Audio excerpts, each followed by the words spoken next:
সুপ্রিয় দর্শক, শুভ সকাল। সবাইকে আমন্ত্রণ জানাচ্ছি এটিএন বাংলার স্বাস্থ্য বিষয়ক সম্প্রচার মনোভবন সেন্টার নিবেদিত মনোচিকিৎসা অনুষ্ঠানটিতে। আপনার স্বাস্থ্য এবং স্বাস্থ্য সংক্রান্ত যে কোনো সমস্যা এবং তার সমাধান নিয়ে আপনাদের সাথে থাকছি আমি ডক্টর মলি, এবং আমাদের সাথে থাকছেন বিশেষজ্ঞ ডাক্তার। আমাদের আজকে আলোচনার বিষয় নি রিপ্লেসমেন্ট সার্জারি, যাকে আমরা বাংলায় বলি হাঁটু প্রতিস্থাপন সার্জারি। এই বিষয়টি নিয়ে কথা বলবার জন্য আমাদের সাথে আজ কিছুতে উপস্থিত আছেন অত্যন্ত সুনামধন্য professor doctor Amjad Hossain, x professor and head of the department orthopaedic surgery, Dhaka medical college and hospital, যিনি বর্তমানে ল্যাবের স্পেশালিস্ট হসপিটাল ধানমন্ডিতে চেম্বার করছেন। দর্শক, আমাদের আজকের নি রিপ্লেসমেন্ট সার্জারি, যাকে আমরা বাংলায় হাঁটু প্রতিস্থাপন সার্জারি বলছি, এটি নিয়ে আমরা অনেক আলোচনা করবো। আমাদের সাথে থাকুন। স্যার, অনেক ধন্যবাদ আজকে আমাদের সাথে স্টুডিওতে এসে জয়েন করার জন্য। ধন্যবাদ ডক্টর মৌলি, আমাকে আমন্ত্রণ জানাবার জন্য। স্যার, আমাদের আজকের বিষয়টি আমরা নির্ধারণ করেছি যে হাঁটু প্রতিস্থাপন সার্জারি বা নি রিপ্লেসমেন্ট সার্জারি, যাকে আমরা ইংলিশে বলি।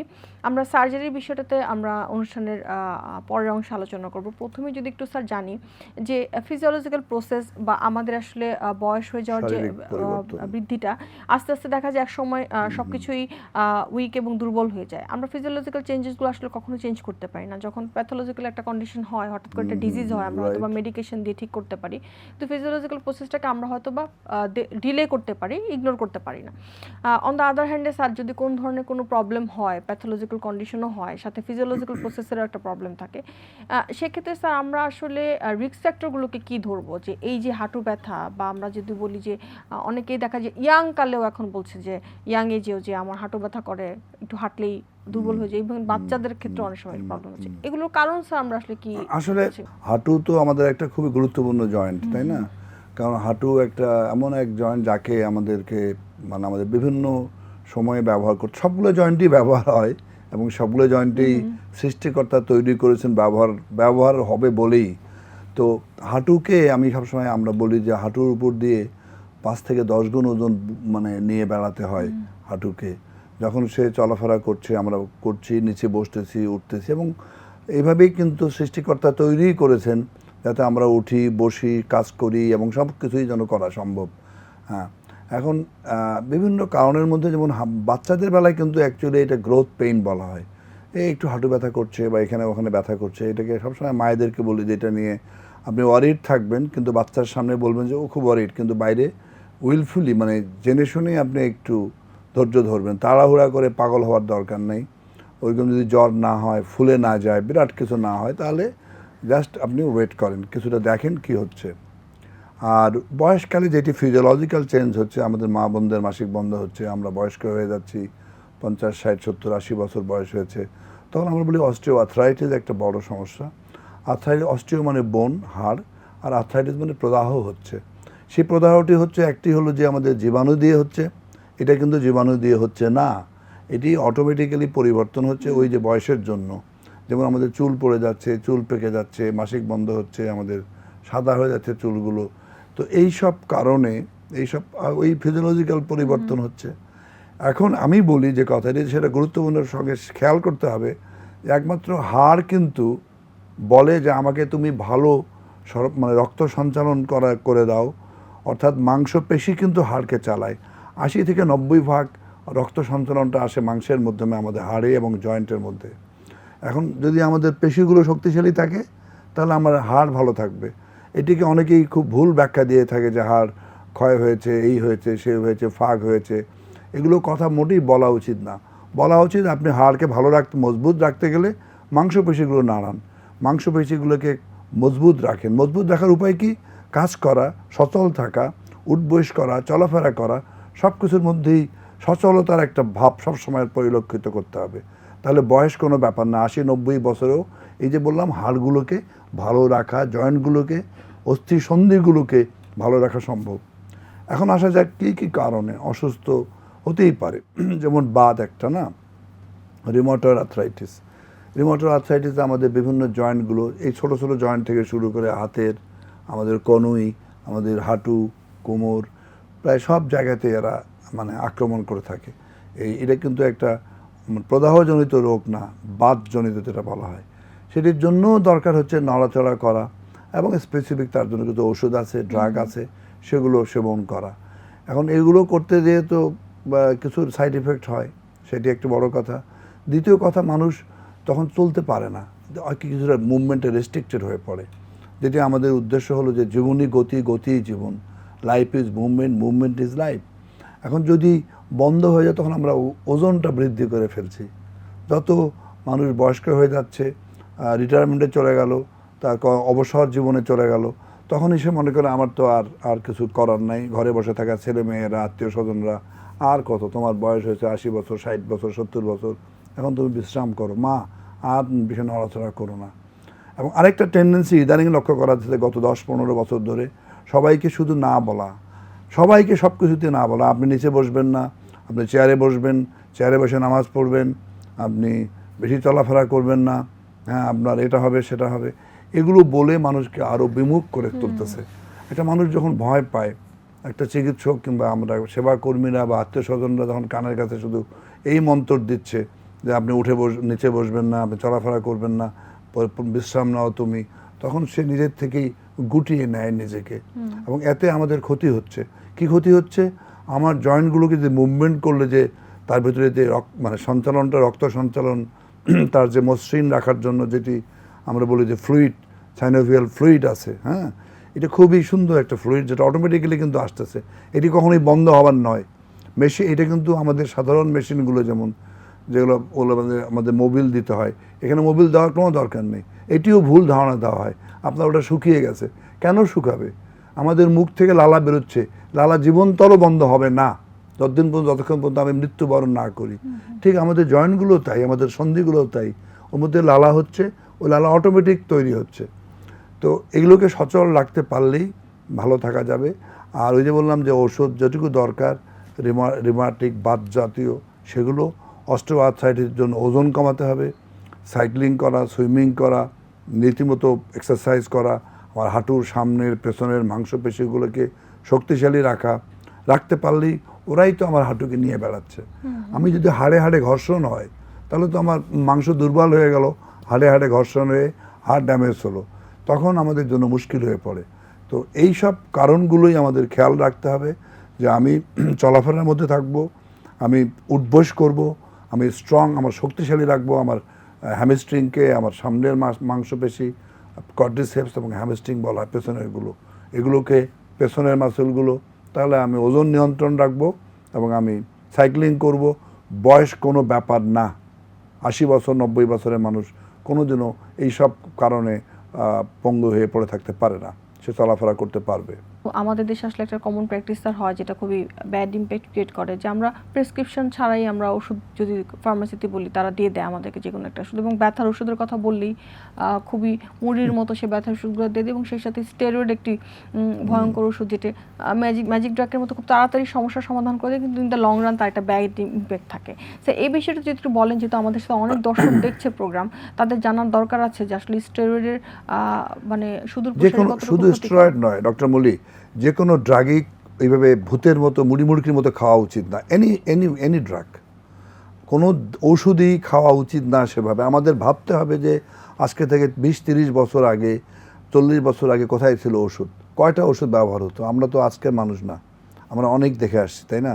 অলমোস্ট ব্রিটিশের পরে পরে আমাদের জন্ম, তো এই পাকিস্তান আমল থেকে শুরু করে আজ পর্যন্ত এত এখন ওষুধ তৈরি হয়েছে, যেখানে সূর্যের আলোই আমাদের বলে দিচ্ছে ভিটামিন ডি, সেখানে ওষুধের মানে আমাদের ভিটামিন ডি খাওয়ার জন্য, আমরা ক্যালসিয়াম খাওয়ার জন্য পাগল হয়ে যাচ্ছি, অথচ আমাদের খাওয়ার মধ্যে ক্যালসিয়াম আছে, ভিটামিন ডি আমার সূর্য দিচ্ছে।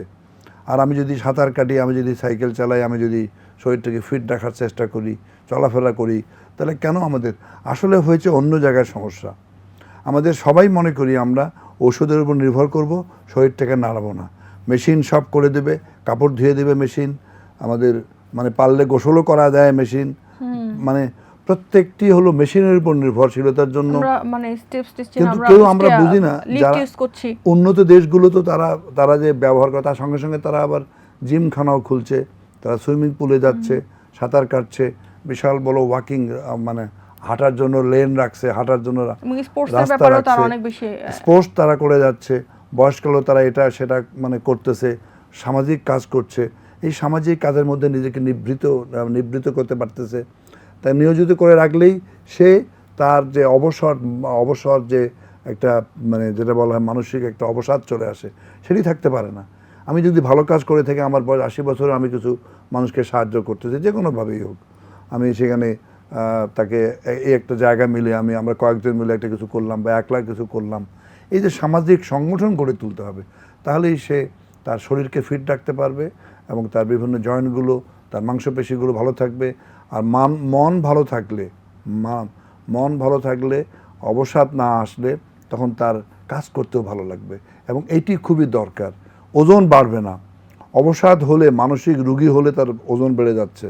ওই যে ওষুধের কথাটা সেজন্য আসলো, বিভিন্ন ওষুধ খাওয়ানো হচ্ছে, ওই স্টেরয়েডের সাইড ইফেক্টটাই হলো, এক তো হলো যে আমি বললাম হিপের বিরাট সমস্যা হয়ে দাঁড়ায় আমাদের, দ্বিতীয় কথা হলো যে ডায়াবেটিস বাড়াচ্ছে, সুগার শরীরে বেড়ে যাচ্ছে, ওজন বেড়ে যাচ্ছে, প্রচণ্ড ওজন বেড়ে যায় এই স্টেরয়েড যদি লং টার্ম ব্যবহার করা হয়, এবং এটা একটা বড় মানে সমস্যা। আরও অনেক সমস্যা আছে, কিন্তু ওই যে ম্যাজিক ড্রাগ, ওটা খেলেই ভালো লাগে, ডাক্তার সাহেব ওটা খেলে তো আমার খুব ভালো লাগে, তাহলে আমি বলি যে একটা বিড়ি খেলে তো ভালো লাগে, ওটা খান না কেন? হ্যাঁ, মদ খেলে তো ভালো লাগে, ওটা খান না কেন? তো এগুলো তো সবই হলো কিন্তু ওই ম্যাজিক ড্রাগের ইফেক্টের মতো, তাই না? স্যার, কথা বলছিলাম যে হাঁটু প্রতিস্থাপন সার্জারির ক্ষেত্রে আসলে আমরা ওয়েট ম্যানেজমেন্ট করা, ফিজিক্যাল অ্যাক্টিভিটিস করা, সেডেন্টারি ওয়ার্কার যারা বসে কাজ করে তাদের কিছুটা অ্যাক্টিভিটি করা, এবং সেই সাথে লিফটের জায়গায় সিঁড়ি ব্যবহার করা বা যান্ত্রিক জিনিসগুলো যেগুলো ব্যবহার করলে আমরা আসলে আমাদের ইজি করছি লাইফটাকে, বাট অন দ্য আদার হ্যান্ডে আমরা আমাদের ফিজিক্যাল অ্যাক্টিভিটি অনেকটাই কমিয়ে দিচ্ছি। সো এই বিষয়গুলো একটা ব্যাড ইম্প্যাক্ট ফেলে ওভারঅল যদি আমরা বলি কোমর, হাঁটু সব কিছুর উপরেই, কারণ ফিজিওলজিক্যাল প্রসেস তো আমরা চেঞ্জ করতে পারবো না, বাট আমরা মডিফাই করতে পারি। স্যার, সবসময় দেখা যায় যে আমরা এই কথাটা প্রত্যেকটা প্রোগ্রামেই বলি, এই জন্য বলি যে এখনও মানুষের ওই ট্রেন্ডটা চেঞ্জ হচ্ছে না, বাট চেঞ্জ হওয়ার অবস্থাতে আমরা আছি। আমরা আইস ব্রেক করতে চেষ্টা করছি যে যখনই সার্জারি ইস্যুটা আসে বা একটা বাংলাদেশ থেকে একজন ডক্টর ডিসিশন দেন, যে প্রফেসর বা কেউ একজন ডিসিশন দিলেন যে আমরা সার্জারি করব, তখনই তারা বাসায় গিয়ে তাদের একটা ডিসিশন থাকে যে আমরা দেশের বাইরে করব, অথবা আমরা সার্জারি আর করবো না, অন্য একজন ডাক্তারকে দেখাবো, তখন তিনি আবার শূন্য থেকে শুরু করেন তার ইনজেকশন দিচ্ছেন, হ্যাঁ, এবং দিচ্ছেন স্টেরয়েড ইনজেকশন দিচ্ছেন, আবার আরো ক্ষতি করে দিচ্ছেন। এই বিষয়টিতে স্যার যদি একটু আপনি আমাদেরকে বলেন যে আসলে এটা কেন, বা আমরা আসলে কিভাবে এগুলো ঠিক করতে পারছি বা আমরা কি করছি? যেমন নি সার্জারি বা এটাকে বলা হয় টোটাল নি রিপ্লেসমেন্ট। হ্যাঁ, টোটাল নি রিপ্লেসমেন্টটা কিন্তু টিকেআর বলি, টোটাল নি রিপ্লেসমেন্ট বেসিক্যালি কিন্তু টোটাল বলতে কিছু নাই। ইভেন কি কোনো মাংসপেশিকেও নষ্ট করা যাবে না, ক্যাপসুলগুলো ইনট্যাক্ট থেকে যাচ্ছে, তাকে যে মাংসপেশিগুলো বা আমাদের যেগুলোকে বলা হয় যে লিগামেন্ট, তার সাথে সাথে অনেকগুলো আমাদের যেগুলো সাদা সাদা দেখা যায় না, সেগুলো কিন্তু সবই রয়ে যাচ্ছে। শুধু হাড়ের ভিতরে যেটা মুখে মুখে যে ঘর্ষণ হয়েছে, উরুর হাড়টা আর নিচে আমাদের লেগ বোনটা, টিবিয়া এবং ফিমারের মাঝখানে, সেটিকে মাত্র হাফ ইঞ্চিরও, অর্ধেক ইঞ্চিরও কম যেটিকে নষ্ট হয়েছে, শুধু আমরা ওইটুকুই কেটে ফেলে দিচ্ছি। এখন মলি, এখন এত আধুনিক প্রযুক্তি এসেছে যে মেশিন, আগে তো আমরা হাতে ফুটা করতাম, স্ক্রু নাট বল্টু ফিট করতাম, এখন সব মেশিনে করে দিচ্ছে। তো যে জন্য আমাদের অনেক ইজি হয়েছে এই কাজগুলো, এবং অ্যাকুরেট মেজারমেন্ট করা হয়, মেশিনে মেজার করে দিচ্ছে, সুন্দর করে বসিয়ে দিলে ওটা কিন্তু আমাদের কাজেই আমাদের যে ভয়টি সেটি থাকে না। আগে এগুলো অপারেশন করতে 4 ঘন্টা 5 ঘন্টা লাগতো, এখন সেখানে 1 ঘন্টা, সোয়া ঘন্টা, 1.5 ঘন্টার মধ্যে কমপ্লিট হয়ে যাচ্ছে একটা নি রিপ্লেসমেন্ট। এখানে কিন্তু প্রযুক্তির একটা বড় মানে আমি বলবো যে সহায়ক শক্তি হিসেবে কাজ করে। কাজে এই টাইম যখন কমে যাচ্ছে তখন ভয়ের কিছু থাকে না, কারণ অনেক কম সময়ে আমরা পাচ্ছি। দ্বিতীয় কথা হলো, এটি কোনো জিএ লাগে না, জেনারেল অ্যানেস্থেসিয়া দিতে হয় না, মানুষকে পুরো অজ্ঞান করার কোনো দরকার নেই। এখানে পিছনে একটা ইনজেকশন দিয়ে জাস্ট ওই অবশ করে নিয়ে ওই জায়গাটুকু, বা আমরা বলি রিজিওনাল অ্যানেস্থেসিয়া দিয়ে অবশ করে নিয়ে আমরা এটা করতে পারতেছি। আর মিনিমাম যেহেতু কাট, অল্প একটু কেটে হাড্ডি যেটা নষ্ট হয়েছে শুধু ওইটুকুই ফেলে দিচ্ছি। কাজে এখানে ভয়ের কোনো কারণ নেই, এবং এটার জন্য কোনো দুশ্চিন্তা করার কিছু নাই, এবং এখানে কোনো মেজর কোনো কিছু নষ্ট হয় না, সবই মেনটেন করা হয়। শুধু নামটাই হয়েছে টোটালি, মানুষের ধারণা হলো যে মনে হয় সবটাই বোধহয় ফেলে দিয়ে আর্টিফিশিয়াল কিছু লাগানো হয়, তা কিন্তু নয়। ইন বিটুইন একটা জিনিস ঢুকিয়ে দেওয়া হয়, যেটি অবশ্য খুব দামি কস্টলি জিনিস। এটি বাইরে থেকে আসে, বিশেষ করে আমেরিকা, ইউরোপিয়ান কান্ট্রিজ ওরা কেউই বানাতে পারে না। স্যার আপনি শুরুর দিকে একটু বলছিলেন যে কস্টিং এর বিষয়টাতে আমরা অনেক সময় কস্টিংটা শুনলে আমরা হয়তো ভাবি যে এখানে অনেক বেশি নিচ্ছে, বাইরে গিয়ে করলে হয়তো বা এত কস্টিং কি লাগতো কিনা, বা যদি লাগতো তাহলে হয়তো বা বেটার ছিল। স্যার কস্টিং এর বিষয়টাতে আসলে আমরা কেন কম্প্রোমাইজ করছি না, কারণ আমরা আসলে বাইরে থেকে জিনিস এনে করছি। এখানে দুটো জিনিস ভাবতে হবে। একটা হলো বাইরে থেকে সরাসরি ইউরোপ বা আমেরিকা থেকে জিনিস ডলারে পেমেন্ট হয়, সুতরাং ওরা সরাসরি বাইরে থেকে নিয়ে আসে। একটা নয়, একবারই 10টা 15টা বা একটা সেট থাকে কতগুলো, কারণ কোনটা ফিট করবে। যখন আমি অপারেশন করছি সার্জারির মাঝখানে যে আমাকে ওটা দেখতে হচ্ছে যে কত সাইজ তার লাগবে। সাপোজ ডক্টর মলিয়া আপনার লাগতেছে হয়তো একটা সাইজ, 2 সাইজ, আমার লাগবে সেখানে 4 সাইজ।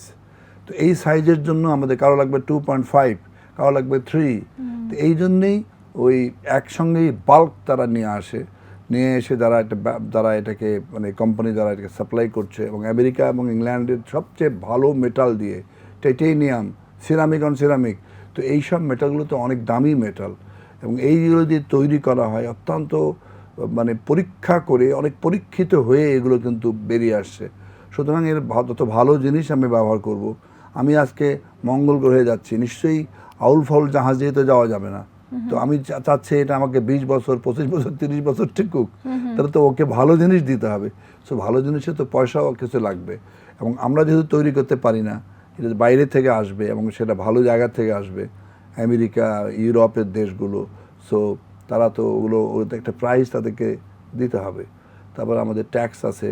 তো এই সব মিলে একটা দাম পড়ে, এবং সেটা বলবো যে ওই জিনিসেই দাম পড়তেছে 1.5 লাখ টাকা মতো প্রায় অ্যাভারেজ। তো তারপরে আমাদের অপারেশন ভালো সেন্টার লাগবে, ভালো টিম লাগবে। সো সবসময় মনে রাখতে হবে ভালো এনভায়রনমেন্ট লাগবে।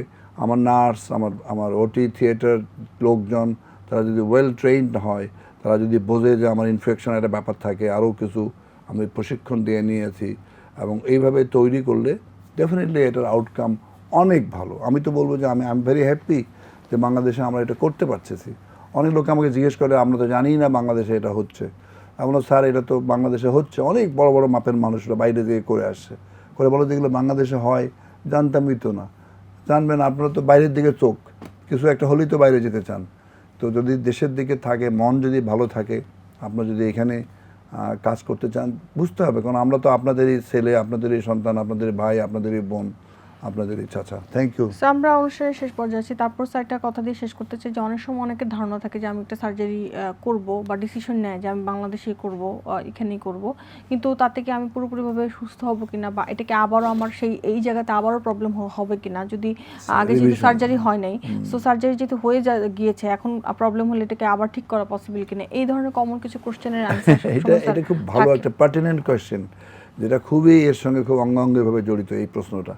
এটি প্রায় বলে থাকে যে আপনারা তো এখন এটা করলেন, আবার হয়তো 2-3 বছর পরে আবারও মানে করতে হবে। এটি কিন্তু ঠিক নয়। ব্যাপারটা হলো যদি জিনিসটা তো বসে যায়, যারা আমরা ট্রেইন ম্যান পাওয়ার যদি তৈরি হয়, ট্রেইন সার্জন যদি তৈরি হয়, তাহলে একবার ওটা ঠিকমতো বসে গেল। আমরা ধরে নিই 95-97% 10 ইয়ার্সের গ্যারান্টি, মোর অর লেস। 1-2% তো ওই জন্যই 95% বলছি, 97% বলছি, 10 to 15 ইয়ার্স চলে যাবে। আর 2-1টা কেস তো ঝামেলা হতেই পারে যে কোনো কিছুতে। আমি প্লেনে উঠবো, প্লেন অ্যাক্সিডেন্ট করবে না এমনটি তো কোনো গ্যারান্টি নাই, আছে তাই না? ঠিক এখানেও তাই। কাজেই এটাকে ওইভাবে দৃষ্টিতে দেখতে হবে। যে দ্বিতীয় কথা হলো যে এই যে তৈরি হচ্ছে ম্যান পাওয়ার, যে ট্রেনিং প্রশিক্ষিত হচ্ছে, এটি তো আমার নেক্সট জেনারেশনকে আরও তৈরি করবে, এবং এইভাবে কনফিডেন্ট গ্রো করবে। এভাবে একটা জাতি, একটা দেশ, একটা সমাজ, একটা চিকিৎসা ব্যবস্থাও অত্যন্ত একটা শক্ত ভিতের উপরে, কাঠামোর উপর দাঁড়াতে পারে। স্যার অনেক ধন্যবাদ। আমরা একদমই শেষ পর্যায়ে আছি। আমাদের আজকের যে বিষয়টি ছিল নি রিপ্লেসমেন্ট সার্জারি, এটাও জন্য স্যার দর্শকদের উদ্দেশ্যে যদি কিছু বলার থাকে আপনার। দর্শকদের আমি অনুরোধ করব যে এটা নিয়ে বাংলাদেশের আপনারা এটা নিয়ে অস্থির হওয়ার কোনো কারণ নেই। আপনারা ইনজেকশন বা অনেক রকমের ওষুধ, অনেক রকমের ঝাড়ফুঁক এসব করে আপনি দেখেছেন, তাতে আপনার কিডনিগুলো নষ্ট হচ্ছে। যত বেশি ব্যথানাশক ওষুধ খাচ্ছেন এই ব্যথার জন্য, হাঁটু ব্যথার জন্য, তখনই আপনার কিডনির উপরে চাপ ফেলতেছে, আপনার পেট ফোটা হচ্ছে, আপনার অনেক রকমের কমপ্লিকেশন হয়ে জটিলতার সৃষ্টি করতেছে। কাজেই আপনারা চেষ্টা করবেন, প্রথম দিকের কথাগুলো আমাদের, যে আপনারা সচল থাকুন, আপনারা ওজন নিয়ন্ত্রণ করুন, নিয়মিত ব্যায়াম করুন, সাইকেল চালান, সাঁতার কাটেন, হাঁটু ভাঁজ সোজা করুন, এবং হাঁটুকে সবসময় শক্তিশালী রাখুন মাংসপেশিগুলোকে, তাহলে আপনি ভালো থাকবেন। তারপরে যদি নিহাত যখন রেস্ট পেইন হবে, যখন আপনি বিছানায় যাওয়ার পরেও ব্যথা হচ্ছে, কিংবা আপনি চেয়ারে বসে আছেন বা কোনো জায়গায় আপনি বিছানায় রেস্ট নিচ্ছেন, তারপরেও হাঁটু আপনার খারাপ কষ্ট দিচ্ছে, ঘুমাতে দিচ্ছে না, তখন আপনি অবশ্যই এই সার্জারিটা করে নিন। নিঃসন্দেহে এটি আপনার জন্য অনেক ভালো বয়ে আনবে, আপনাকে অনেক ভালো ফলাফল দেবে এবং আপনি স্বাভাবিক কাজে ফিরে যেতে পারবেন। আপনি হাট বাজার এখানে সেখানে সিঁড়ি দিয়ে ওঠানামা করবেন, দৌড়ঝাঁপ করবেন, কিচ্ছু হবে না, আপনি ভুলেই যাবেন যে আপনার অপারেশন হয়েছে। অনেক অনেক ধন্যবাদ আপনাদের। সো অনেক ধন্যবাদ আজকে আমাদের সাথে এসে জয়েন করার জন্য। ধন্যবাদ ডক্টর মল্লিক। সুপ্রিয় দর্শক, মনোভুবন সেন্টার নিবেদিত মনোচিকিৎসা অনুষ্ঠানটি আজকের মতো এখানে শেষ করতে হচ্ছে। আবারও দেখা হবে আগামী পর্বে। ততদিন পর্যন্ত অপেক্ষায় থাকুন, সুস্থ থাকুন এবং অবশ্যই ভালো থাকুন।